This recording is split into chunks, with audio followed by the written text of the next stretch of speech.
the first thing, for me is always to look at the effects of colonization and what it is. So colonization really is about the invasion of some unwelcome intrusion into a person's life. And that can be beliefs or values or practices that are forced upon a person, or it could be like COVID-19, right? It's an invasion of the body, right? And then there's a period after that happens where contamination begins to take place, where the toxic and harmful contact and interactions begin to take a toll on a community or an individual, which then leads to the infection, right? These periods are pretty close together, which overwhelms a community, an individual, the immune system, the protection, the firewalls that we have against those kinds of things begin to be worn down by the continued contamination and invasion. And then, of course, sickness sets in. Death also sets in. I just did a talk for people at Duquesne University. There was a bit about Indigenous health. And I got a chance to kind of talk about how European diseases, I talked about 27 different infectious diseases that came from Europeans, everything from the common cold to influenzas to cholera to smallpox, which in some cases was spread deliberately among Indigenous people, overwhelmed the immunity and reduced populations, as much as 95%, 99% in the case of one of the tribes on my reservation, the Mandan, almost completely wiped out by smallpox. Now, what smallpox didn't do, that left 1% of the people, and then colonization began to do the rest, by changing people's beliefs, their values, and enforcing upon them different lifestyle, right? And at that point, when we learned to live with that kind of trauma, is when we really became colonized, because colonization is about carrying that virus in your body, carrying those false ideas, and carrying that chatter in your brain that says you're not good enough, you're not special enough, there's something wrong with you, right? And that's kind of really what colonization is about. It's about the manipulation and the creation of doubt. Remember that when the Buddha was sitting under the Bodhi tree, and one of the most powerful forces that Mara unleashed upon the Buddha, that was self-doubt. That's what colonization does. So in a sense, Mara is the colonizer, and society and settler colonialism is the colonizer, if you think about it that way, constantly, continually, and very pointedly telling you you're not good enough. You don't have what it takes. You're not civilized, right? But then along comes decolonization and the struggle to always maintain a sense of homeostasis and change and a sense of optimism, that we can be cleansed from the trauma, from the oppression, from the hate, from the confusion, from the self-doubt.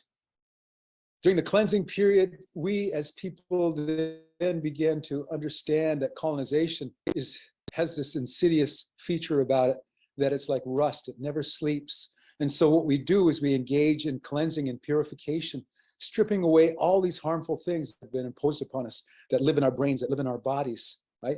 Things that, are imposed by colonizing groups and structures and processes. And that's an ongoing thing that we have to do every day, like taking a, mental floss, or taking a shower, or flossing your teeth, or whatever it is. Decolonization is about that. It's also about Renaissance. The idea of meditation is the restoration of a cultural practice that's ancient, that is abandoned, or taken away in the case of Indigenous people in Turtle Island, by colonizing forces, but still relevant today.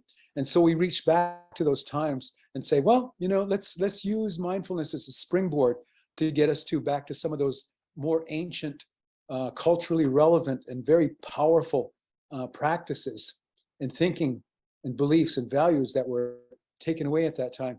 The values of the land, the values of all sentient beings, the values of the trees, the belief that they're alive, the belief that we have a reciprocity that exists with them, the thinking that we think and the thinking that they think, and how our thinking comes together. And what does that mean? in terms of cultural practices, that means being in that place, not just sitting on our cushion in a nice warm room, but being outside and being in the forest, being on the land, being in the mountains, being in the water.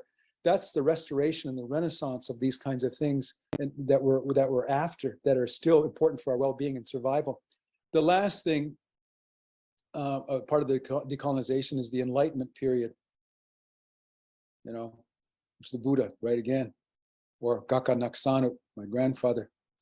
You know, how can we use different ideas? How can we give birth to different kinds of technologies? How can we live in different ways that contribute to the growth of us as a society, as a race of people, right?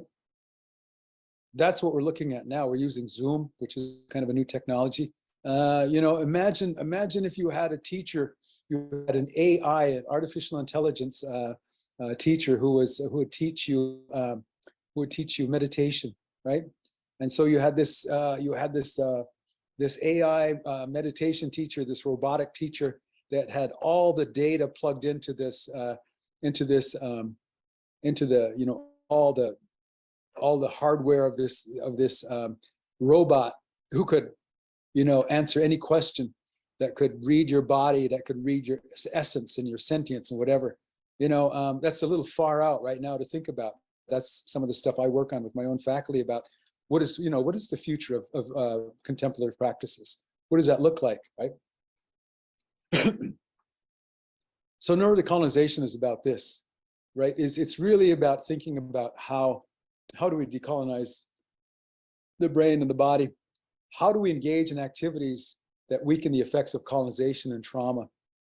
How do we do that in order to facilitate resistance and create these opportunities in present day life to promote those things that are the renaissance of who we are, those practices, or also the enlightenment practices in present day settings, you know, which I call traditional practices here.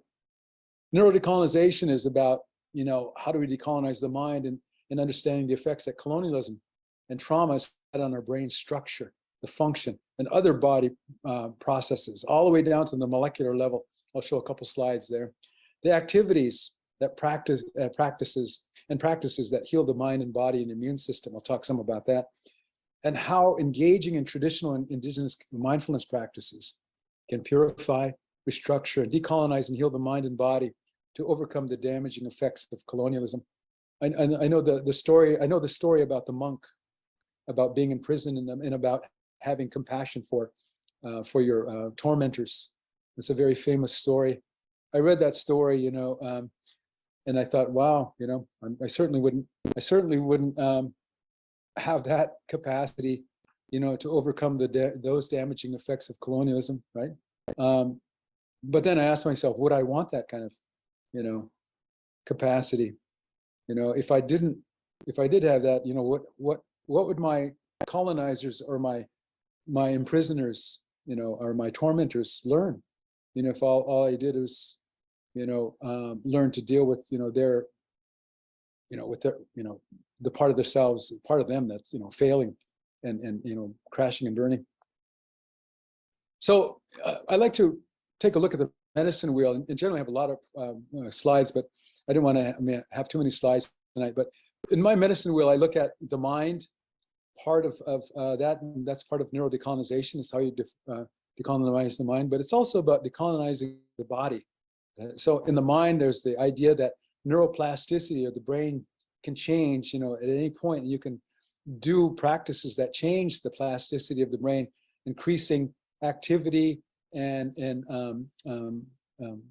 the growth of new neurons and connective neural pathways and neural networks in different parts of the brain. When you begin to think different thoughts, you begin to practice different kinds of, you know, activities. And there's the neurogenesis, the growth of new brain cells in the brain. How does that happen, right? I'm very interested in that, and I know now that some of the fundamental things that we need to be doing are, you know, are very important in terms of decolonizing the mind to help create neurogenesis in the brain, or the growth of new brain cells. The human microbiome I won't talk a lot about tonight, but you know, just let it be known that I think that it's very difficult for us to enter into this holistic way of living our lives with the understanding that we have this great circle of life that lives on us and inside of us. You know, we have trillions of bacteria living in our guts. They live in our brains, in our noses, in our arms, and in our hands, and different parts of the body. And many of them we know now from a lot of really good studies is that so many of these different populations and species exert a very, very powerful effect on our mental well-being as well as our physical well-being. Yet it's like a whole ecosystem that we haven't paid attention to, that we're finally kind of paying attention to. Also in the medicine wheel is the contemplative practices and the spiritual practices that I think are really important in terms of neuro-decolonization. And finally, where would we be without understanding epigenetics and the genetic material that we have inherited from past ancestors, right? A very big difference, you know, whether or not someone's going to do well with sitting meditation versus someone who may have to do yoga, right? Movement meditation because of maybe a different genetic variants that I can talk about a bit more. So one of the things that I've looked at in my work is understanding how culture and our own experiences and the perceptions we have change the plasticity of all different parts of our body, everything from our brain down to our genes, down to different specialized, you know, brain cells like mirror neurons, all the way to those that transmit information or modulate information, like neurotransmitters or neuromodulators that are always working in the brain, that they're working right now in your brain, that it's modulating some of the information you're taking in. If you're distracted right now and you're looking at your phone, you know, there's a modulation happening there. If you're really kind of thinking about this and you're seeing colors and you're seeing the connections between things, and then you're transmitting electrical impulses from different parts of the brain to kind of make sense of what I'm talking about. And so a lot of my work is really focused a lot on how do we heal and transform from the diseases of colonialism. And my sort of real blunt sort of response to that is that we rediscover ancestral knowledge and practices. And the plasticity of the brain, the human microbiome, our genes, in order for them to all be balanced, you know, to come back to this holistic way of life, you know, we have to return to all these traditional practices that we've all done as human beings. Everything from movement to sleep, to humor, to being with one another in collective groups, fasting. There's all these really powerful reasons for doing all these things. And then the contemplative practices is just one of them. Adaptive stress, putting yourself in a situation where you challenge your cells get stronger and they respond to the challenge, right? Whatever doesn't kill you makes you stronger kind of thinking. And of course, paying attention to our circadian rhythms, you know, and being with the planet and being with the seasons and being with the changing of, you know, the day to night and so on. And of course, being outdoors.